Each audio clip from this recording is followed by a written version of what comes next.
قبر امیر المومنین پر ممکن نہیں تھی. ید اللہ, اچھا ید اللہ obviously میٹافوریکل ہے, اللہ کا کوئی لٹرل ہاتھ نہیں, وہ جسمانیت سے پاک ہے. ید اللہ کا مطلب یہ ہے کہ جو کچھ مولا علی کے ہاتھوں انجام ہوا اس پر اللہ سبحانہ و تعالیٰ کی تصدیق اور تائید موجود ہے. یہ ہے ید اللہ کا مطلب. یہ میں اس لیے کہہ رہا ہوں, خلیفہ دوم کا زمانہ تھا, طواف کر رہا تھا ایک شخص, مولا علی بھی طواف کر رہے تھے, تو مولا علی نے اس کو تماچا مار دیا. اس نے آ کر خلیفہ دوم سے شکایت کی کہ علی نے مجھے حالت طواف میں تماچا مار دیا.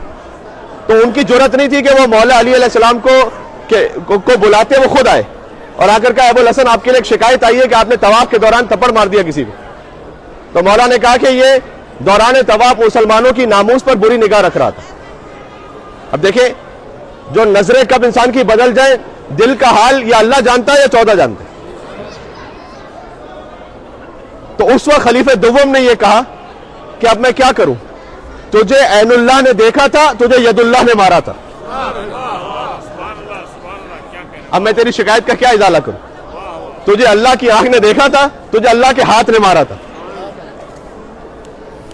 اب بات سے بات نکل رہی ہے, تھوڑا ٹائم تو ہے, میں پڑھتا رہتا ہوں جب تک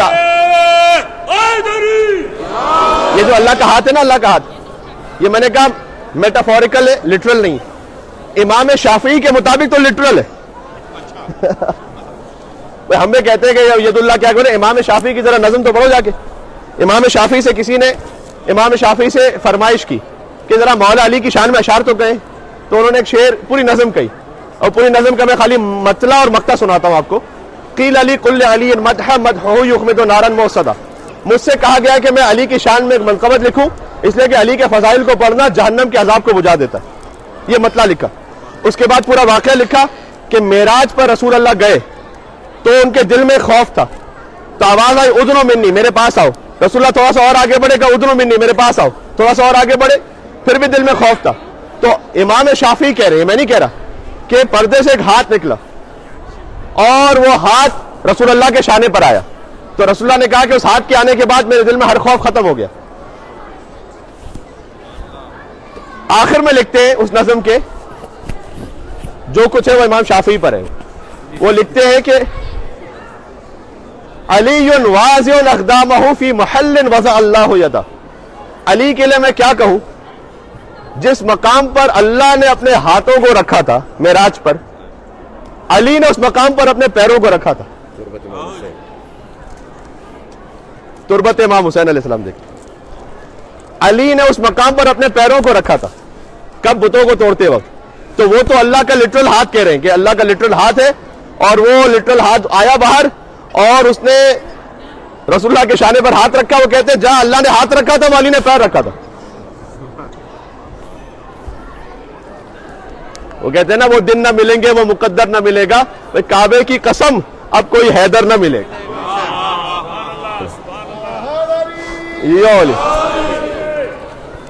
تو کعبے کی قسم اب کوئی حیدر نہ ملے گا, اور مل جائیں گے بت توڑنے والے کچھ اب بھی قدموں کو, مگر دوش پیمبر نہ ملے گا.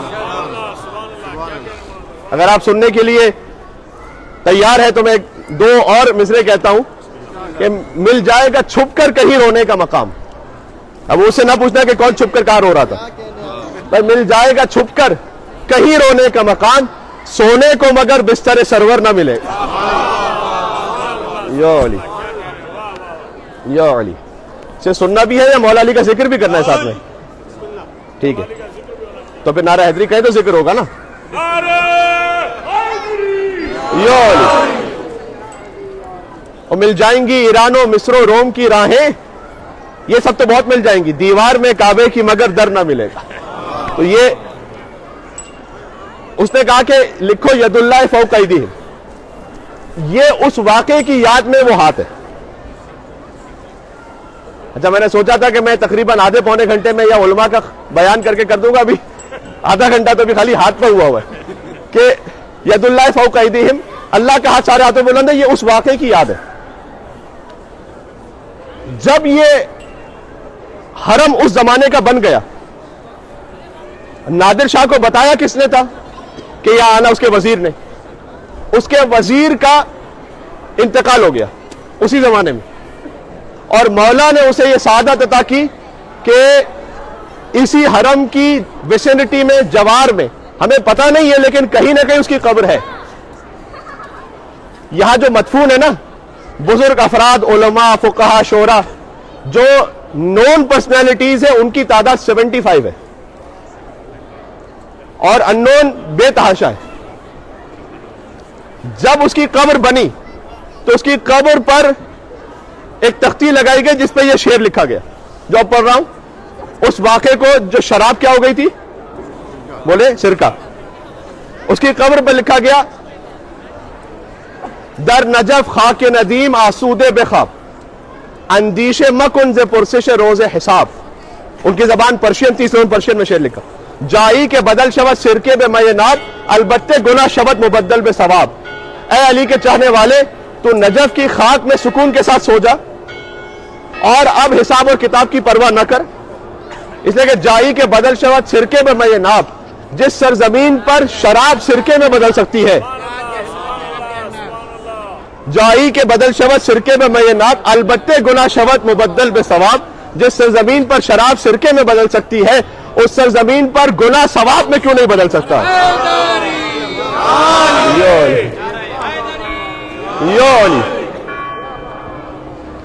یہ اس واقعے کی یادگار ہے.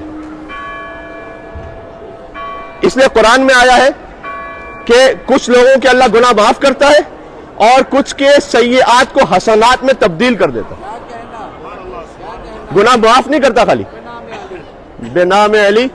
اور یہ خاص فضیلت میرے مولا امام محمد تقی علیہ السلام کو حاصل ہے, جن کی زیارت کر کے آپ آ رہے ہیں. رسول اللہ نے ایک پوری روایت بیان کی تھی کہ ہر امام کی محبت کا کیا اجر ملے گا قیامت میں الگ الگ.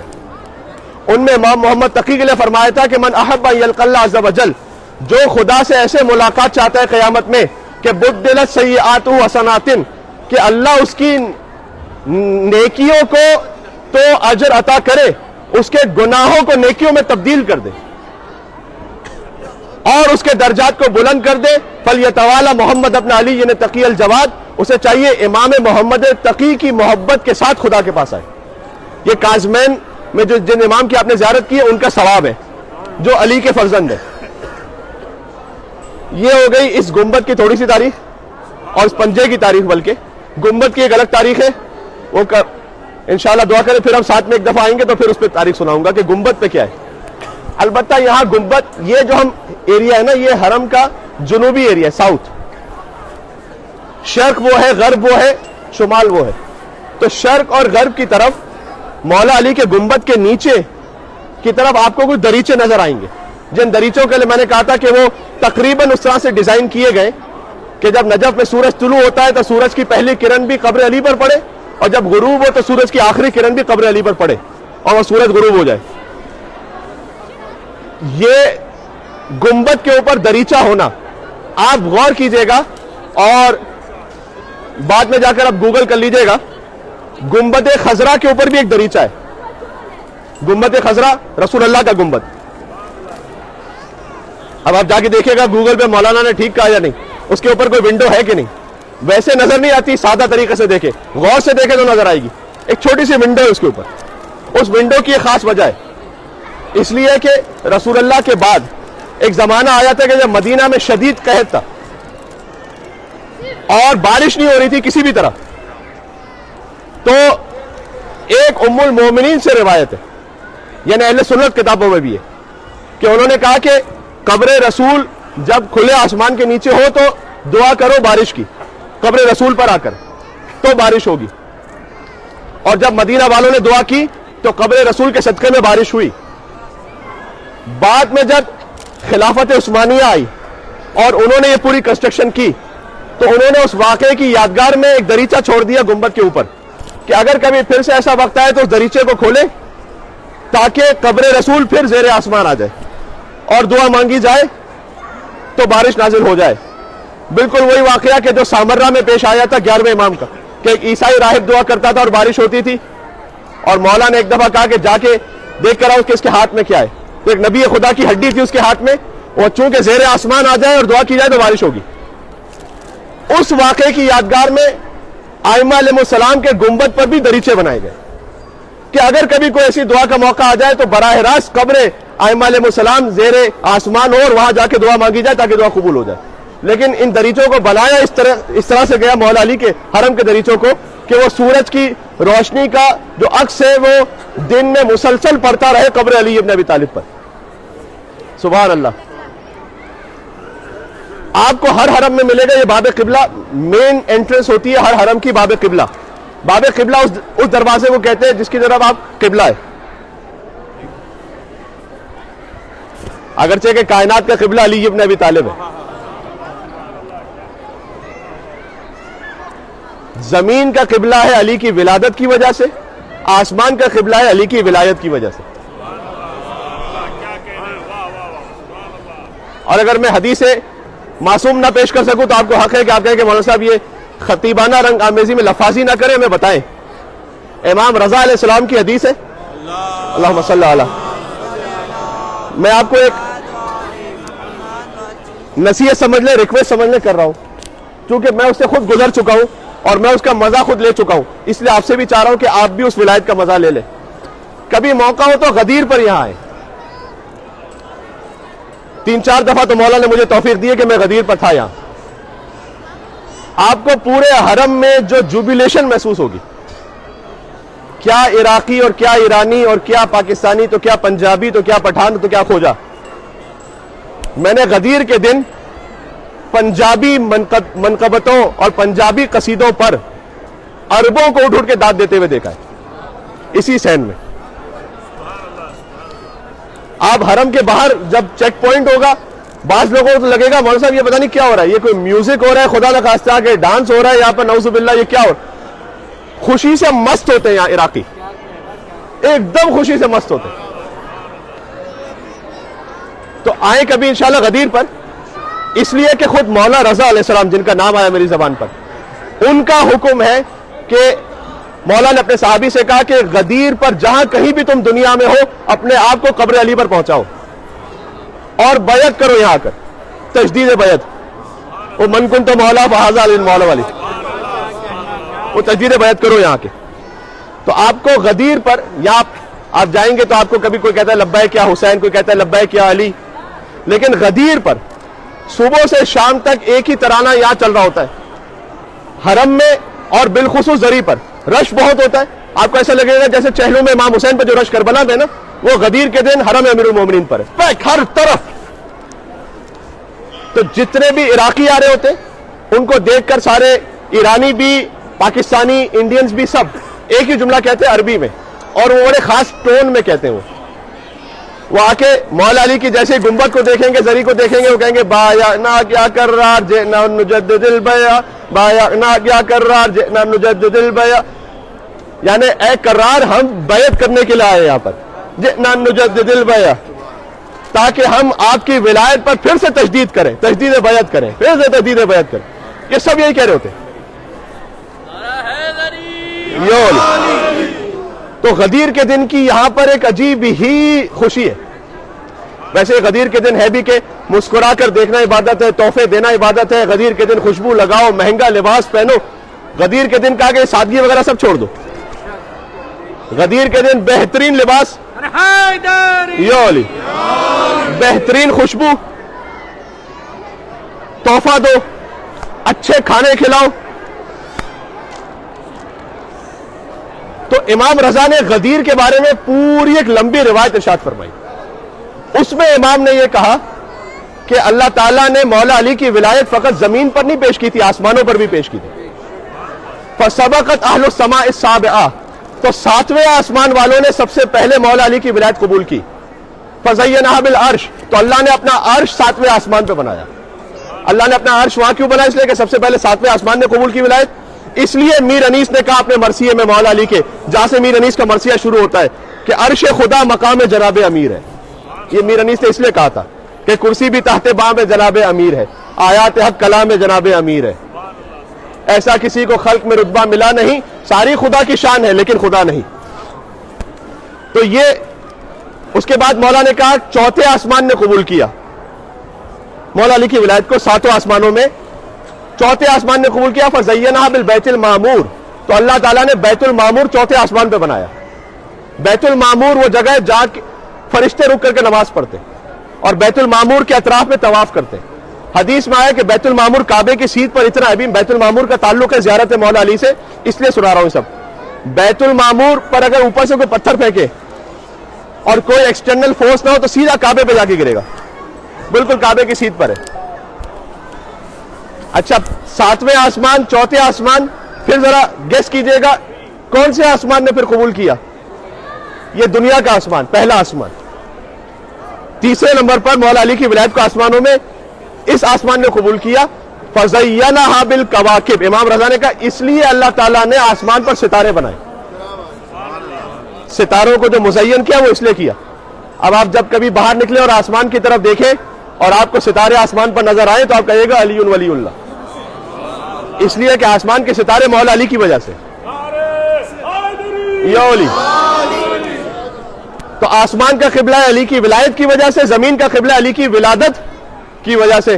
غازی عباس کا کعبے کی چھت پر خطبہ, من کان بالامس بیتن اصبح قبلتن, کل تک جو گھر تھا آج قبلے میں بدلا جب علی آئے.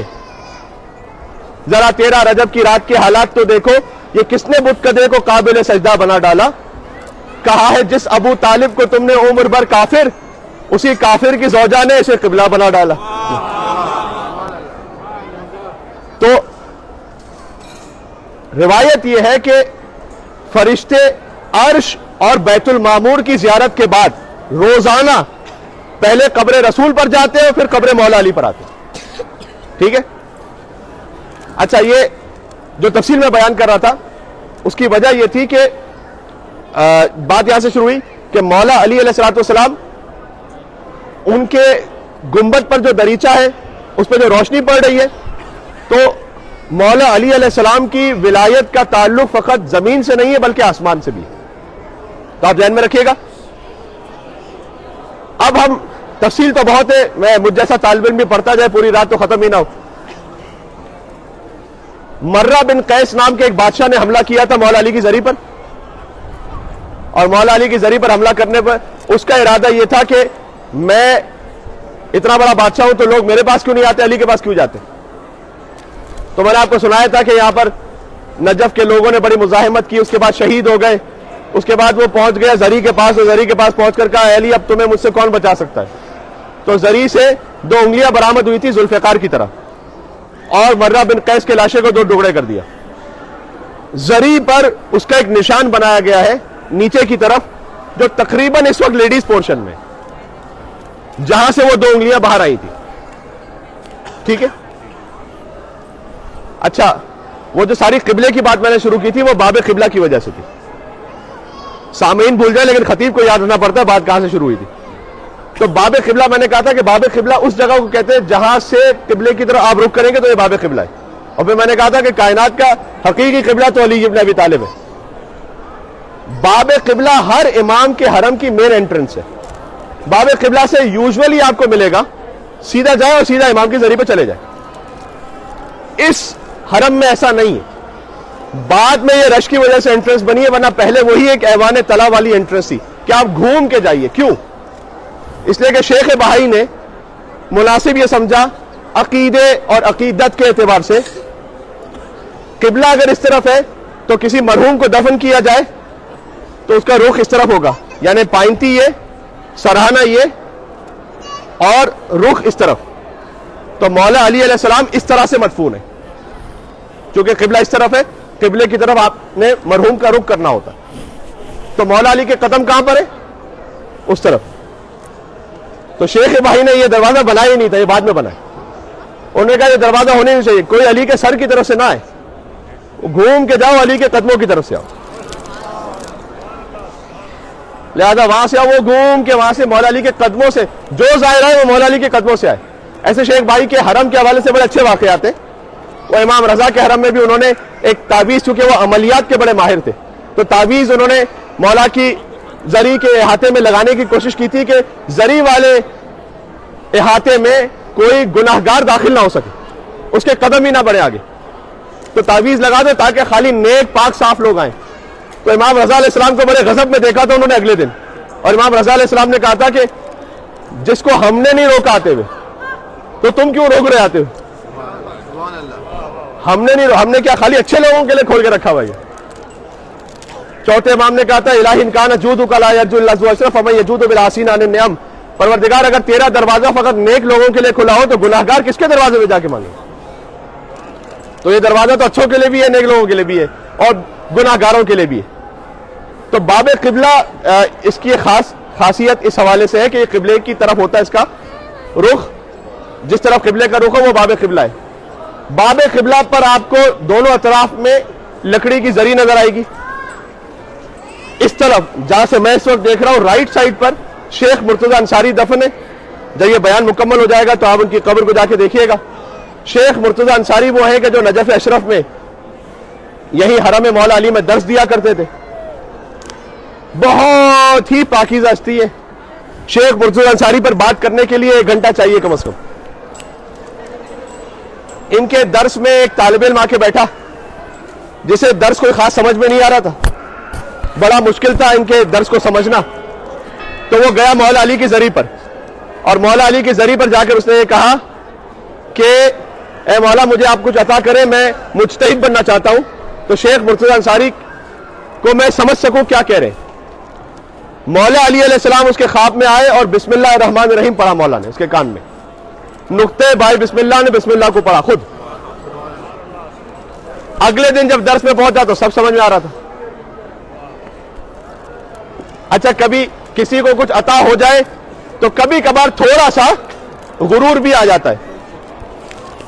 اب اس نے درس میں ایسے کچھ ریئیکٹ کیا کہ شیخ مرتضی انصاری نے کہا کہ ذرا رکنا درس کے بعد، تو سب چلے گئے۔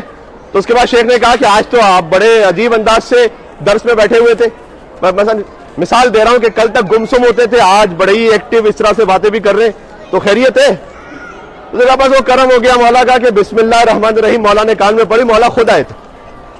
تو شیخ نے کہا کہ وہ مولا جو کل تمہارے کان میں بسم اللہ پڑھ کر گیا تھا، وہی کل رات میرے کان میں پوری سورہ الحمد پڑھ کر گیا تھا۔ تو یہ شیخ مرتضی انصاری جو دفن ہے وہاں پر۔ یہ حرم ہی عجیب ہے، کیا کیا جائے، ایک عجیب ہی وجد ہے یہاں پر۔ یہاں پر میں آپ سے کیا عرض کروں، یہاں کنویں ہوتے تھے، اس کنویں کے واقعات ہیں، مقدس اردبیلی آتے تھے رات کی تاریکی میں، ابھی اتنی سردی ہوتی ہے اس وقت، اتنا ہم نے پہنا ہوا ہے تب بھی سردی، تو مقدس اردبیلی آتے تھے، اس وقت حرم بند ہو جاتا تھا رات میں، نماز شب پہ کھلتا تھا، تو نماز شب کے پہلے زائر حرم کے وہ ہمیشہ مقدس اردبیلی ہوتے تھے۔ پتہ نہیں کہا جاتا ہے کتنے 20 سال تک یا کتنے سال تک جب تک وہ یہاں رہے۔ تو یہاں آئے، وہ مقدس اردبیلی کہاں دفن ہے ابھی میں آپ کو دکھاؤں گا۔ مولا علی کی زری کے پاس جو قریب ترین 2 علماء دفن، ان میں ایک علامہ ہلی ہے، ایک مقدس اردبیلی ہے، ساتھ ساتھ۔ یہ بات وضاحت کر دوں کیونکہ آج بہت سارے ہمارے ساتھ مومنین ہیں، یہ سوال فوراً آئے گا، ہو سکتا ہے کہیں سوشل میڈیا پر ہی آ جائے کہ علی کے حرم کے پاس جو دفن ہے اس کا تو اتنا احترام بتلا رہے ہیں، تو وہ جو مدینہ میں دفن ہے ان کے لیے آپ کو بڑی تکلیف ہوتی ہے۔ اور ان سے رسول اللہ سے بڑھ کے کوئی ہے کیا؟ کربلا میں امام حسین علیہ السلام اور ان کے اصحاب کے ساتھ یزیدی جو تھے نا، وہ اپنے لاشیں وہ بھی دفنا کے گئے تھے، تو کیا یزیدی محترم ہو گئے کیا؟ سب سے پہلی شرط ہی یہ ہے کہ خدا کی توحید کو مانتا ہوں، رسول اللہ کی رسالت کو مانتا ہوں اور مولا علی کی ولایت کو مانتا ہوں، تب جا کر یہ ساری فضیلت ہے، ورنہ تو کچھ بھی نہیں۔ ذکر حیدر سے اگر کوئی خفا ہوتا ہے ہو، بار خاطر شیخ کو یہ تذکرہ ہوتا ہے ہو، جو جہاں کا مستحق ہے وہ وہیں پر جائے گا، بھئی دفن چاہے نزد قبر مصطفیٰ ہوتا ہے ہو۔ یا علی، بہرحال یار ایک بات یاد آ گئی، جز علی کوئی نہیں ہے دوسرا مشکل کشا، کوئی بغدادی اگر مشکل کشا ہوتا ہے ہو۔ یہ میں نے کہا نا، مولا علی کی زری پر اوپر قبر پہ کیا لکھا ہوا تھا؟ ید اللہ فوق ایدیہم۔ تو بغداد میں ایک مشہور قبر ہے، وہاں سورہ یاسین لکھی بھی اوپر، جو قبر ہے نا اس کے بالکل اوپر جو سورہ یاسین کی آیت آئی ہے وہ یہ ہے کہ ہاذہ جہنم التی کنتم توعدون. ابھی میں نے تو نہیں لکھی, یہی وہ جہنم ہے کہ جس کا اللہ نے تم سے وعدہ کیا تھا. تو اپنے اپنے نصیب کی بات ہوتی ہے کہ کس کی قبر پہ کیا آیت لکھی ہوئی ہے.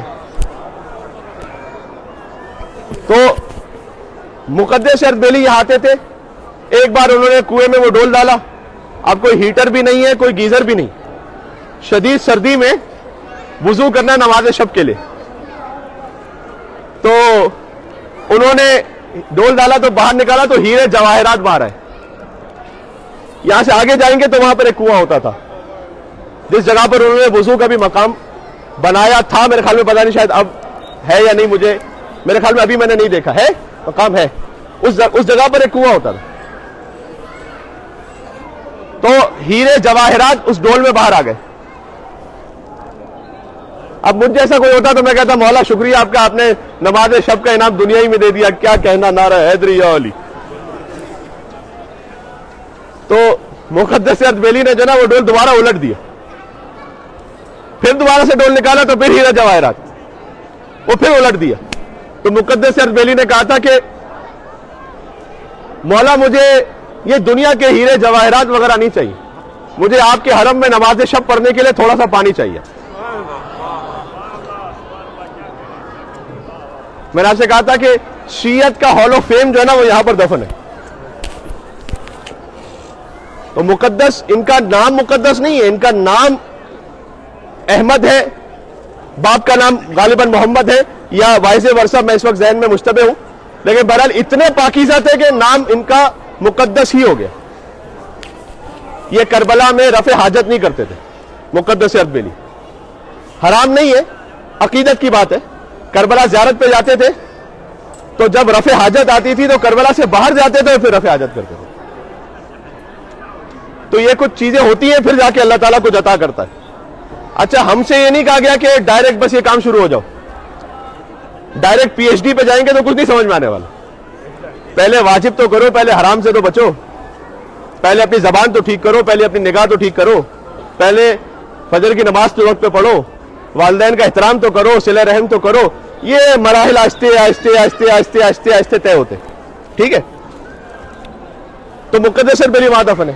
ساتھ میں علامہ ہلی, تاریخ تشیع کے سب سے کم عمر مجتہد, جو نابالغ تھے سن کے اعتبار سے اور اس وقت مجتہد بن گئے تھے. علامہ ہلی مجتہد بن گئے تھے نابالغ. نابالغ پر شریعت کے احکام ابھی واجب ہوتے نہیں. تو کبھی ایسا ہوتا تھا کہ کوئی انہوں نے ایسی حرکت کر لی کہ ان کے ابو ان کے پیچھے دوڑے پکڑنے کے لیے اور یہ بھاگے آگے. چھوٹا بچہ 9 سال کا لیکن پڑھے لکھے. ابو جیسے ہی قریب پہنچے انہوں نے وہ آیت پڑھ دی جس سے سجدہ واجب ہو جاتا ہے.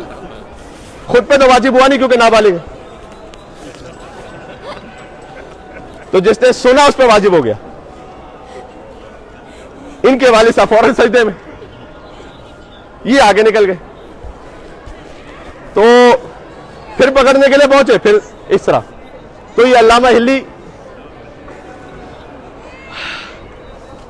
جب یہ بالکل 2-3 سال کے تھے نا تو ان کے والد صاحب ان کو قاری صاحب کے پاس لے کر گئے کہ ان کو الف با تا پڑھائیے گا. تو قاری صاحب نے کہا بیٹا کہو الف.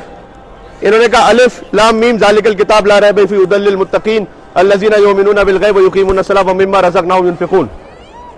تو قاری صاحب نے ان کے والد صاحب کو بلا کے کہا یہ آپ نے کیا جوک کیا میرے ساتھ, آپ کہہ رہے ہیں ان کو الف با تا پڑھاؤ, یہ پورا قرآن پڑھ رہے ہیں آگے تک. تو انہوں نے بیٹے سے تعجب سے کہا کہ ہم نے تو ان کو ایسا کچھ یاد بھی نہیں کروا, پتہ نہیں کیسے یہ پڑھ رہے ہیں.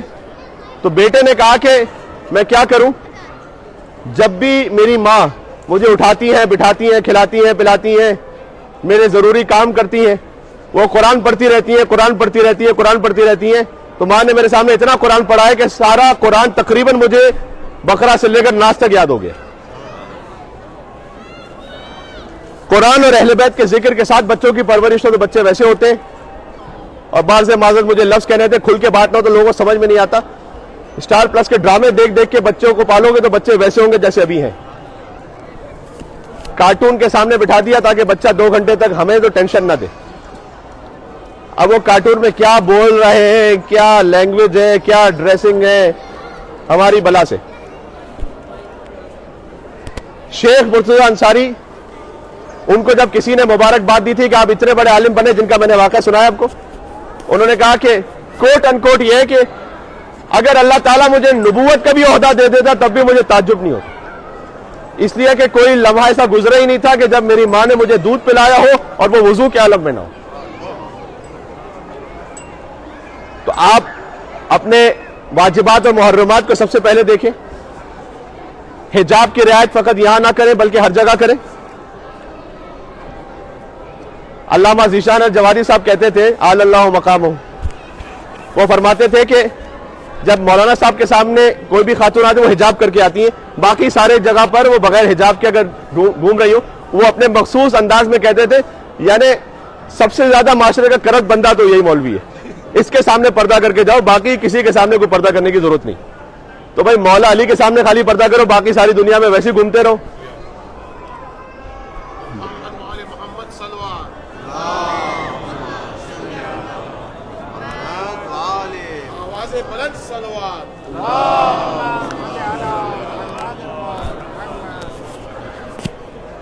اس لیے جو اچھی چیز آپ نے یہاں پر سیکھی ہے اس کو جاری رکھیں. ایسا نہ ہو کہ جیسے ہی ہم نے یہاں سے فلائی کیا, مولا خدا حافظ, سی یو نیکسٹ ایئر, اور اس کے بعد کا کچھ اتا پتہ نہیں. یہ کرسچینٹی میں ہوتا ہے. وہ آتے ہیں سنڈے کو چرچ میں, اگر توفیق ہو گئی وہ آئیں گے گڈ مارننگ گاڈ, میں آیا ہوں آدھے گھنٹے کے لیے عبادت کرنے, جو بھی اپنے ریچولز کیے آخر میں کہا good bye god, see you next week. باقی گاڈ کا کوئی تعلق ہی نہیں زندگی میں. یہ نہیں کریں. یہاں سے تھوڑا سا آگے بڑھیں گے تو شیخ عباس قمی کی قبر ہے. شیخ عباس قمی مفاتح الجنان کے رائٹر ہیں, ان کا احسان ہے ہم سبھی پر. شیخ عباس قمی نے جب مفاتح الجنان لکھی تھی, اس زمانے میں کوئی دعاؤں کی اتنی آسان کتاب نہیں تھی. یہ قم کے, یہاں سے جب قم گئے تھے تو ان کے ساتھ میں گھر کے قریب ایک مسجد تھی, تو مسجد کے پیشوام ان کے پاس آئے ایز اے ریسپیکٹ کہ آپ نجف کے عالم ہیں, اور کہا کہ میں یہاں مسجد میں ہوتا ہوں, میرے پاس کوئی دعاؤں کی کتاب یا کوئی ایسا ذخیرہ ہے نہیں, لوگ مجھ سے پوچھتے ہیں تو کوئی آپ کے پاس ہے تو مجھے دیں. تو انہوں نے کہا میں نے اسی موضوع پہ کتاب لکھی ہے, یہ جاؤ لے کے جاؤ. تو جب وہ مسجد میں انہوں نے بیان کرنا شروع کیا تو ان کے والد صاحب بڑے متاثر ہوئے اس مولانا سے. ان کے والد صاحب کو نہیں پتا تھا کہ یہ انہی کی کتاب ہے. تو ایک دن ان کو آ کر کہا کہ بیٹا پتہ نہیں تم نے تو شاید نجف میں وقت ضائع ہی کیا ہو, وہ دیکھو کتنا پڑھا لکھا ہے, بہترین دعائیں بہترین اعمال ہر موقع کے وہ بتاتا ہے.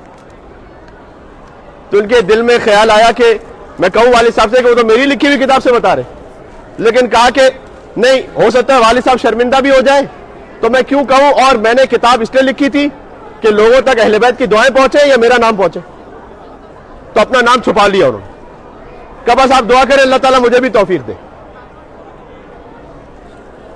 ایک خلوص کا نتیجہ یہ تھا کہ آج مولا کا کوئی حرم دیکھ لیں, قرآن کے بعد جو سب سے زیادہ کتاب رکھی ہوئی ہے وہ مفاتح الجنان. آج دنیا میں کوئی امام بارگاہ, کوئی حرم, کوئی محفل ایسی نہیں جہاں مفاتح الجنان نہ رکھی ہو.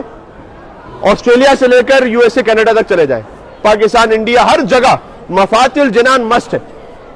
یہ شیخ عباس قمی کا خلوص تھا.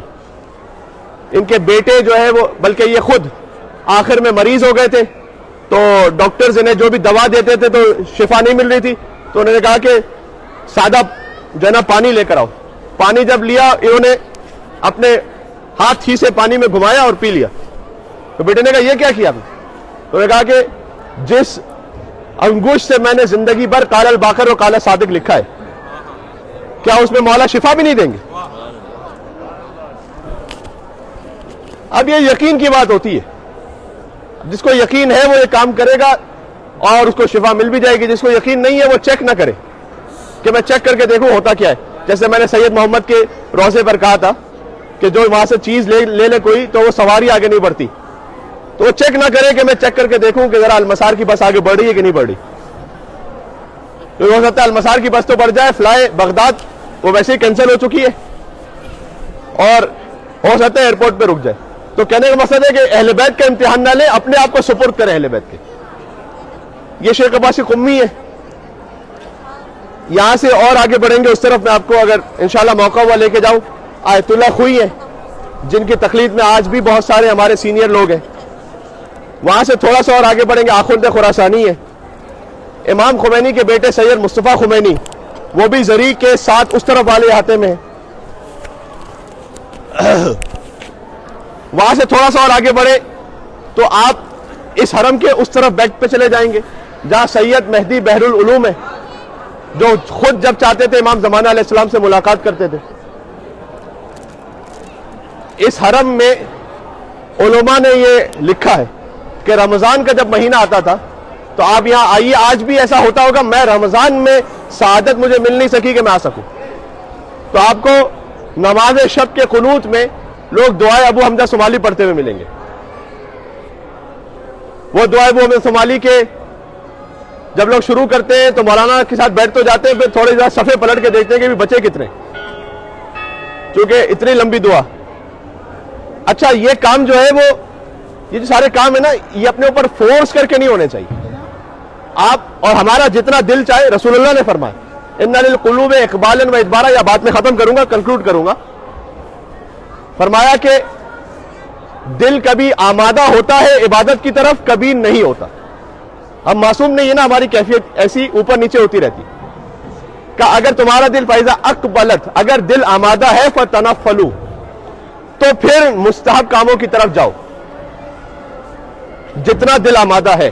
کبھی کبھی دل آمادہ ہوتا ہے کہ یہ دعا بھی پڑھو، اب یہ بھی زیارت پڑھ لو، اب یہ اچھا شارٹ سورہ ہے یہ بھی پڑھ لو.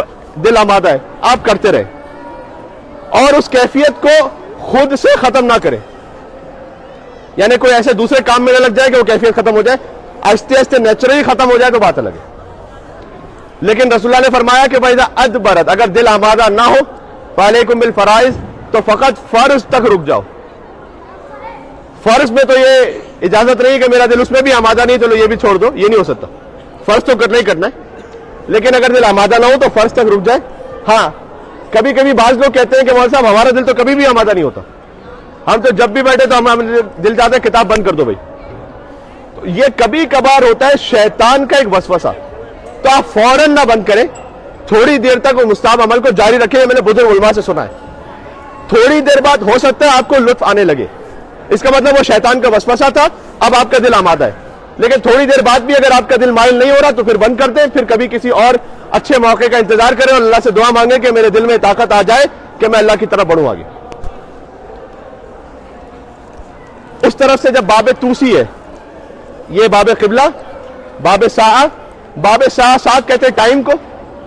ظہرین پر جب آپ یہاں آئیں تو جو بیٹھنے کی جگہ بنی ہوئی ہے اس پہ دیکھیے گا کہ پورا سایہ ہو جائے گا اور صرف جو بیٹھنے کی جگہ ہے پاری جس کو ہم کہتے ہیں، اس پر 4 انگلیوں کے برابر سورج کی روشنی رہے گی، ایک لائن.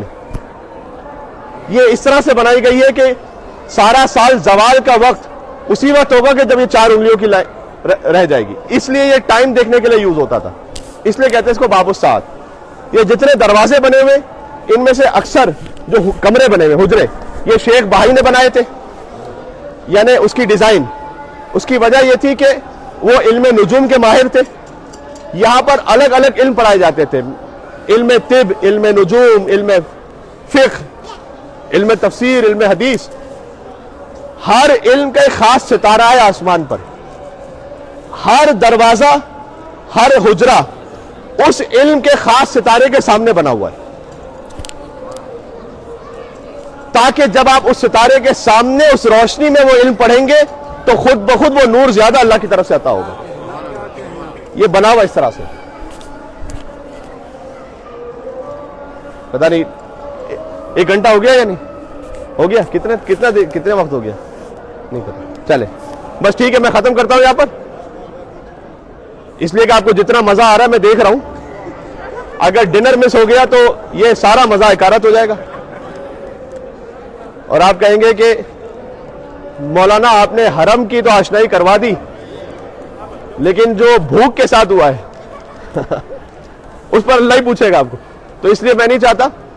وہ مولا علی علیہ السلام تو پیٹ پر پتھر باندھ کے سو جاتے تھے، ہم میں سے کوئی ایسا ہے نہیں. مجھ سمیت, تو ہمیں تو کھانا کھانا پڑے گا جا کے.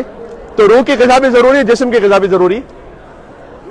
اس لیے یہاں پر تقریباً اسے اختتام کرتے ہیں, اور اللہ تعالیٰ سے دعا ہے کہ اللہ تعالیٰ آپ کو دوبارہ بار بار یہاں اس حرم میں بلائے. باب توسی سے جب آپ ایگزٹ کرتے ہیں تو شیخ توسی کا ایک مقبرہ ہے جو حرم کے باہر ہے, جنہوں نے حوض علمیہ نجف کی بنیاد رکھی تھی, جو آئے شیخ مفید کے اسٹوڈنٹ ہے شیخ توسی, وہاں سے بغداد سے آئے تھے. ان کا کتاب خانہ جلا دیا گیا تھا. بہرحال یہاں پر آئے تھے.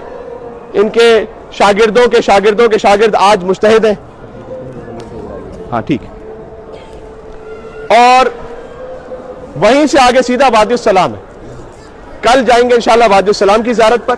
پورا وادی السلام تو نہیں گھوم سکیں گے, لیکن جو انبیاء کی قبور ہے وہاں تک جائیں گے. وادی السلام کے بارے میں چونکہ کچھ لوگ ہمارے ساتھ اس وقت ہے تو میں کہہ دوں, یہ تو طے ہے کہ ہر اچھے مومن کی روح وادی السلام آئے گی, چاہے کوئی کہیں بھی دفن ہو. تعلق تھا جو شہر علم میں اور علم کے در میں, آپ کے نعرہ حیدری کو اب میں توقع رکھتا ہوں یہاں پر. تعلق تھا جو شہر علم میں اور علم کے در میں, وہی ہے ربط اب شبیر و عباس سے دلاور میں. اور کہیں بھی دفن کر دو کربلا میں خاک پہنچے گی. کہیں بھی دفن کر دو کربلا میں خاک پہنچے گی. کیوں؟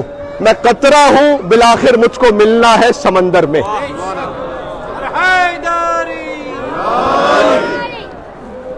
لیکن ایک کانسیپٹ مومنین پر دفن ہوگا, تو یہ مومنین کا اپنا کانسیپٹ ہے, ایسی کوئی شرعی اس کی کوئی جسٹیفیکیشن یا شرعی بنیاد نہیں ہے.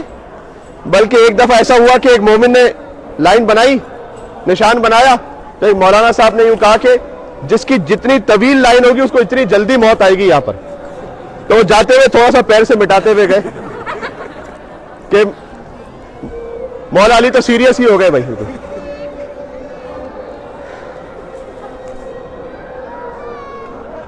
وہ ایک زائر جب پہنچے تو رش بہت زیادہ تھا, تو انہوں نے کہا کہ اے مولا میں اتنی دور سے آیا ہوں تو مولا مجھے بلائیں گے نہیں اپنے پاس زری پہ؟ تو کسی طرح سے یا علی یا علی یا علی کہتے ہوئے وہ جو ہے وہ پہنچ گیا اندر. اب زری پہ تو پہنچ گیا, مخصوصی کے زمانے میں پوری زری پہ بھری ہوئی ہوتی, رش اتنا. 15-20 منٹ آدھا گھنٹہ جو اس نے رونا تھا دھونا تھا وہ سب ہو گیا. اب باہر نکلنا ہے, جگہ نہ ملے باہر نکلنے کی. اب زری کے اندر چپکے ہوئے باہر نہیں نکل سکتے. تو تھوڑی کوشش کے بعد کہا کہ اے مولا بلا تو لیا ہے, واپس نہیں بھیجو گے کیا؟ مولا واپس بھی تو بھیجو. اچھا میں یہاں پر اس لیے روک رہا ہوں کہ میرے ذہن میں 1 2 3 ایک کے بعد ایک واقعات آئے جا رہے ہیں جو مولا علی کی زری پر ہے, اور بڑے سیریس بڑے اچھے واقعات ہیں. پھر کبھی اور صحیح ایک ہی کاروان پہ سارا بیان کر دیں گے تو پھر اگلی بار کون آئے گا ساتھ میں. تو اگلی بار کے لیے تھوڑا سا چھوڑتے ہیں اور اختتام کرتے ہیں جناب مزمل رضوی صاحب کے کلام پر, جو مولا علی علیہ السلام کی شان میں ایک منقبت سنائیں گے آپ کو, تاکہ ہماری روح اور تازہ ہو جائے. اس کے بعد آپ انڈیویجولی آزاد ہیں, آپ جائیں زری پر سلام بھریں اور پھر انشاءاللہ آپ اپنے اپنے ہوٹلز کی طرف جائیں. بہت سارے اور زائرین ہمارے ساتھ المسار کے علاوہ بھی موجود ہیں, ان تمام کی خدمت میں بھی مولا علی علیہ السلام کی زیارت کی توفیق کی مبارکباد. اور انشاءاللہ آپ ہمارے لیے دعا کریں, ہم سب ایک دوسرے کے لیے دعا کریں کہ بار بار یہاں پلٹنے کی توفیق ہو, اور اگر یہ ہماری آخری زیارت ہے تو علی کے ساتھ محشور ہونا نصیب ہو انشاءاللہ, اور قبر میں علی کو دیکھنا نصیب ہو انشاءاللہ. قبر مومن میں سجا ہوگا ولا کا گلشن, گل ولایت کے کھلیں گے تو مزہ آئے گا. ہم بھی مومن ہیں فرشتے بھی موالی محسن, یا علی کہہ کے ملیں گے تو مزہ آئے گا.